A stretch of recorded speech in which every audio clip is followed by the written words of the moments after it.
ஆ, ஏய் சொல்லு ஸ்ரீதர். மேடம், ஆதி சாரை ஃபாலோ பண்ணிட்டு வந்தேன் மேடம். அந்த தமிழுக்கு ஃபீஸ் கட்டிட்டார் மேடம். ஆ, சரி ஓகே, நீ அங்கிருந்து முதல்ல கிளம்பு, நான் பாத்துக்கிறேன். ஓகே மேடம், நான் கிளம்புறேன் மேடம். ஆதி ஏன் இப்படி பண்ணிக்கிட்டு இருக்காரு?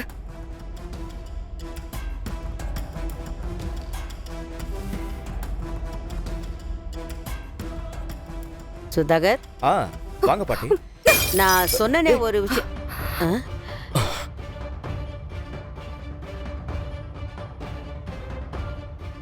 மித்ரா, உனக்கு என்ன பைத்தியம்?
கன்சல்டேஷனுக்காக 1,00,000 ரூபாய் பணத்தை ஆதி ஹாஸ்பிடல்ல போய் கட்டியிருக்காரு.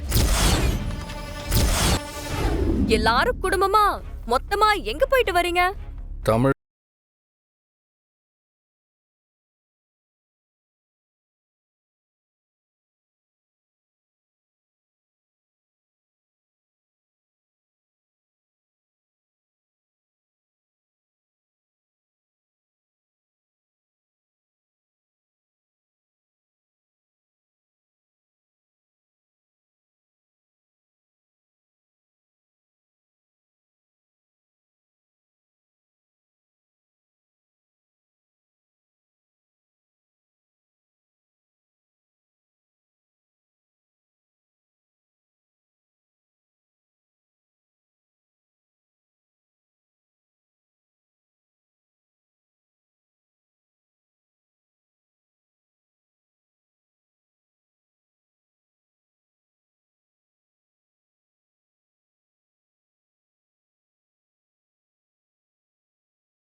இங்க பாருங்க, நல்ல நாள் கெட்ட நாள் எதுவுமே வேண்டாம்.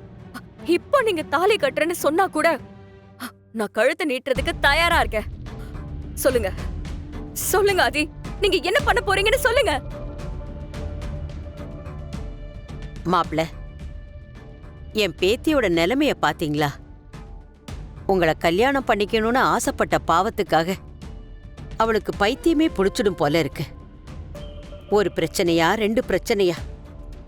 பாரதி குடும்பத்தால இந்த வீட்டுக்குள்ள தினம் தினம் ஒரு பிரச்சனை முளைச்சு வந்துகிட்டே தான் இருக்கு.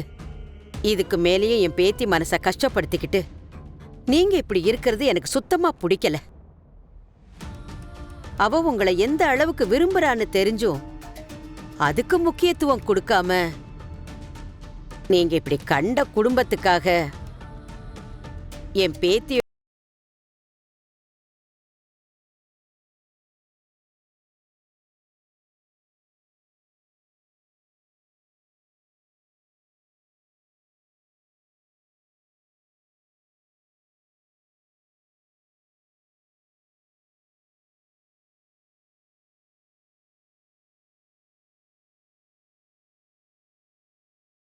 பாக்குறதுக்கு இதெல்லாம் நல்லாவா இருக்கு? ரொம்ப தப்பு மாப்ள, தப்பு. என் அனுபவத்துல சொல்றேன். என் பேத்தி மாதிரி ஒரு பொறுமைசாலிய நான் இதுவரைக்கும் பார்த்ததே இல்லை. ஆனா அந்த பொறுமைக்கு ஒரு எல்லை இருக்கு. நீங்க அதையும் இதையும் காரணம் காட்டி நாளை கடத்திக்கிட்டு இருக்க வேண்டாம். இப்பவே எங்களுக்கு ஒரு முடிவு தெரிஞ்சாகணும். ஆக மொத்தத்துல தமிழை நான் ஒரு அப்பா ஸ்தானத்திலேருந்து பார்த்துக்கிறது உங்க யாருக்கும் பிடிக்கல, அதானே? தமிழையும் பாரதி குடும்பத்தையும் விட்டு நான் விலகி இருக்கணும்னு நீங்க எல்லாரும் ஆசைப்படுறீங்க, அவ்வளோதானே?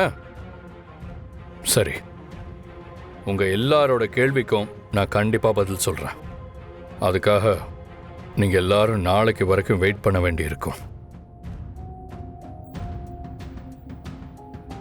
ஆதி, சுத்தி வளைச்சு இப்ப என்ன சொல்ல வரீங்க? அதை நேரடியா இப்பவே சொல்லிட்டு போங்க. நான் நாளைக்கு என்னோட பதிலை சொல்றேன். அது வரைக்கும் நீங்க எல்லாரும் பொறுமையா இருந்துதான் ஆகணும்.